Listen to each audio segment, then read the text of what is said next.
Hello everybody, this is Shadow Sakura.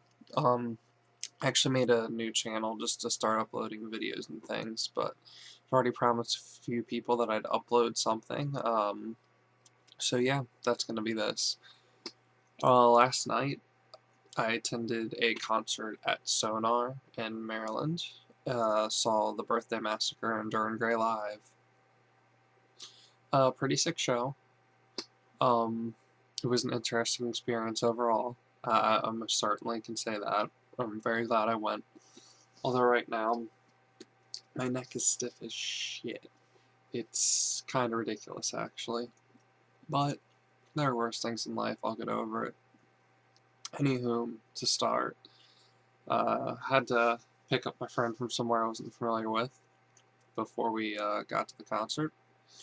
That actually went surprisingly well. Um, then we got there, ended up waiting in line in the cold, which did no favors to mine or probably anyone else's there's joints. I mean, my knees, my legs, hell, my muscles and everything. I was okay layered, but it was still adding up very quick.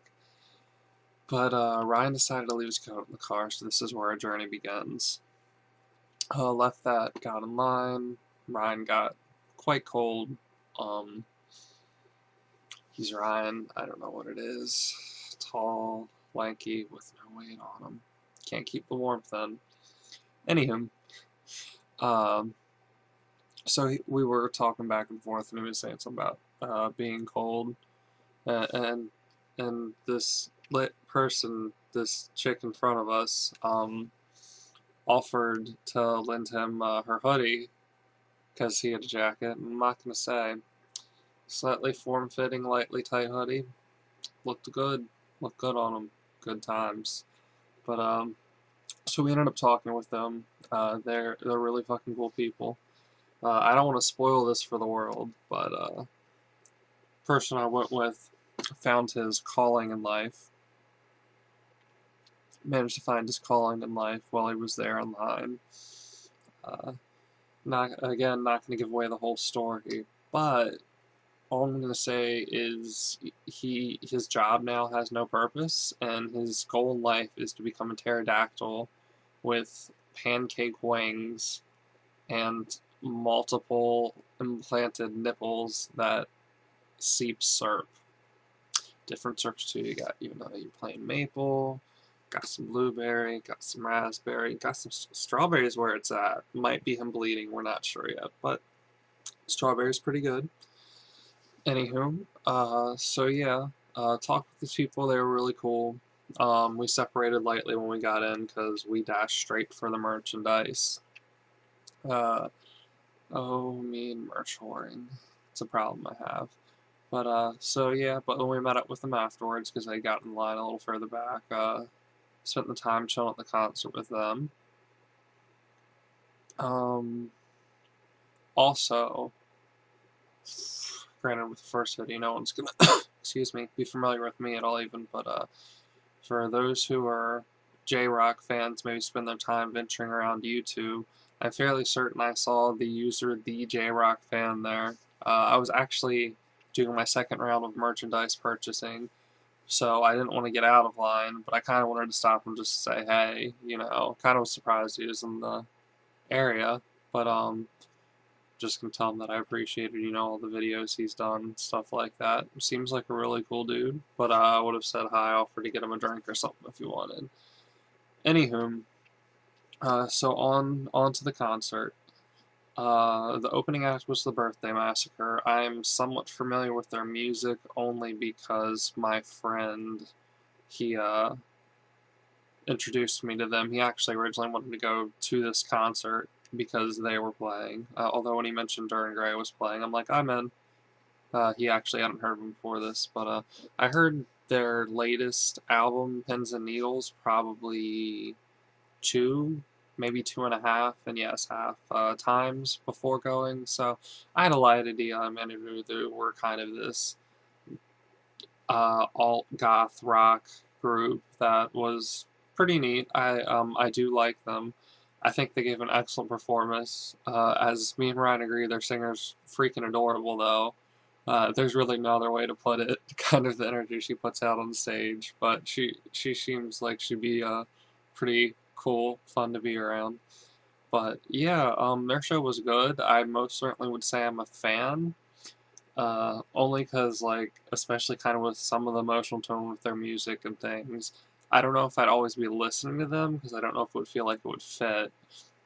But next to that, I mean, they're a good group. I definitely buy their music, and I'd recommend it to anyone who's maybe into that sort of like goth rock thing, because it's definitely worth a listen. Quality music. So, anywho, uh, after that, Duran Gray took the stage after probably about 15-20 minutes, and damn, I mean, the last time I saw Duran Gray live, and the only other time for that matter, I want to say is back in 2007. It may have been 2008, not 100% sure off the top of my head, but at Rams Head Live, and that was a little crazy. This was not too long after Withering to Death had come out for them, and that original concert I wasn't even planning on going on. I actually hadn't heard of the group, but my brother and some of his friends were going, and they introduced me to them right before it. So I'm grateful for that. I think I've taken more of a liking to them than he had.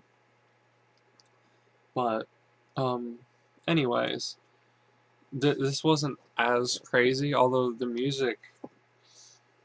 I mean, Withering to Death, in my opinion, was very dark and emotional, but this one's like the songs are so heavy, they just lay into you.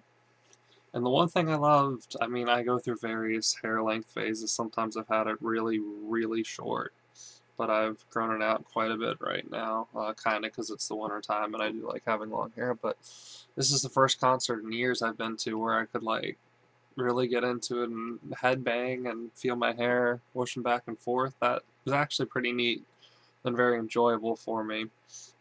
Um, but anywho, Durham Gray had an excellent set list, but there was about 15 minutes. They came back for our encore, and I apologize if I'm mispronouncing this, but they opened up with Kodo from Withering to Death, and that's probably at least in my top three favorite songs from them. It's kind of hard to even rank them properly, but uh, probably for the top two, the fight would be between that and Dead Tree. But they opened with that, and I lost it. Kind of like I was really freaking excited. Because even though I'm familiar with their music, I've listened to Doom Sphere Sparrow a couple of times. I had paid for and downloaded an electronic version, although I did pick up the CD at the concert.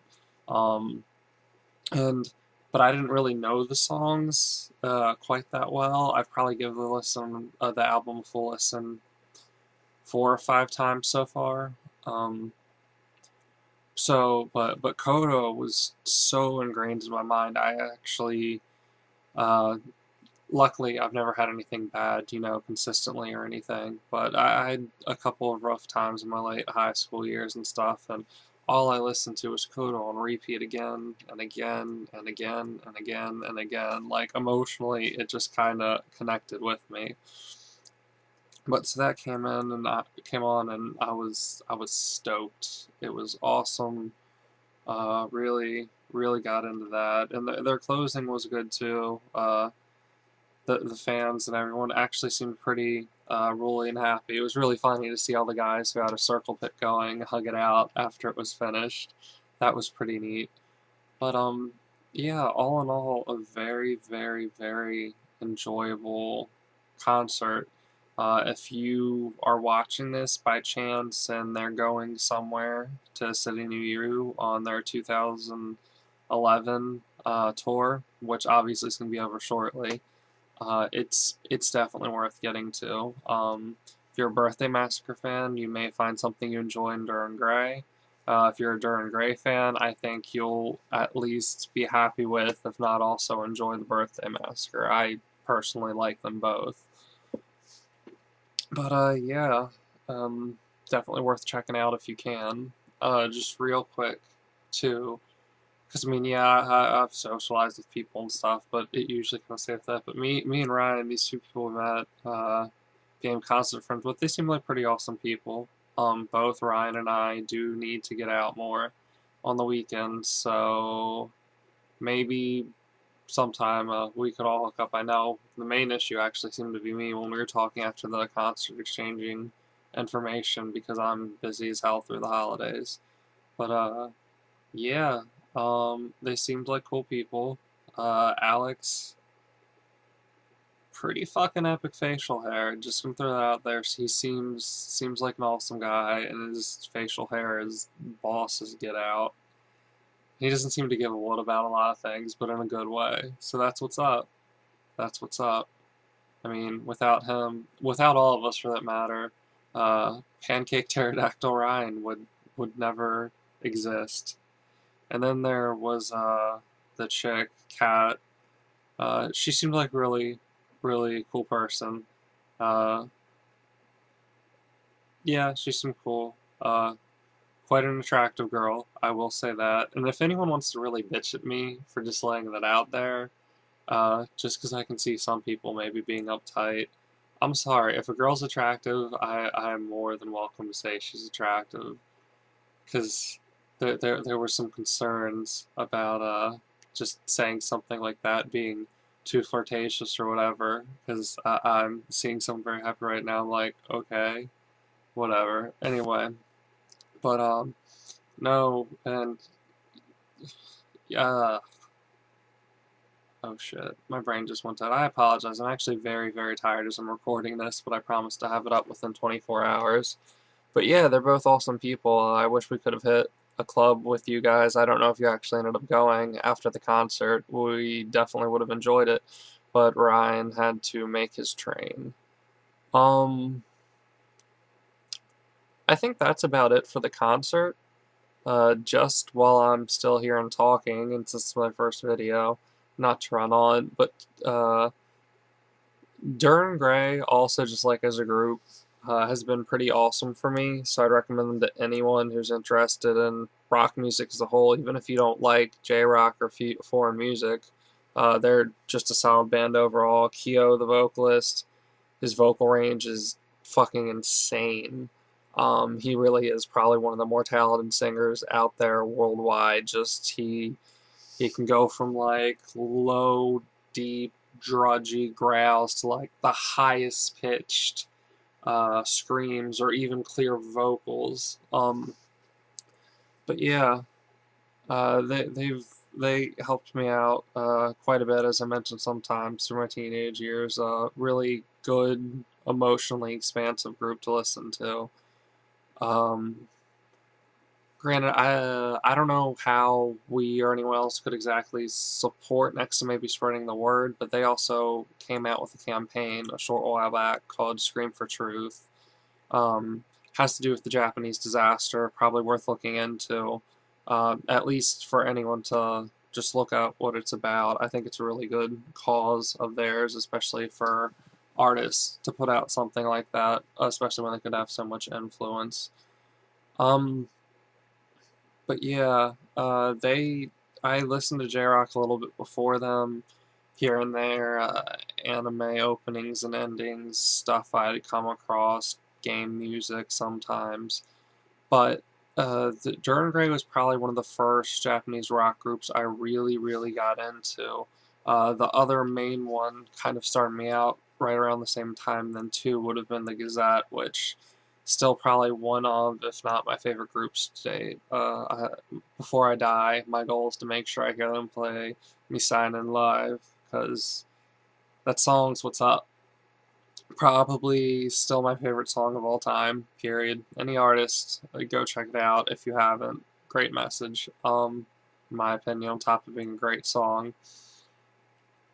But yeah, and I mean, it's gone from there. The one thing I think J-Rock actually did for me that I can't promise it would do for everyone else is it fostered my appreciation for the fact that just because maybe it's not the conventional music I listen to, doesn't mean there isn't something to be gained or really good. It broadened my horizons for music I listen to, and I pretty much can sit down and enjoy or find something worthwhile in just about any genre worth his music, because usually when the artists really put their heart forth and stuff into the music and things like that, it shows through anything except country. I'm sorry, guys. I still don't get it.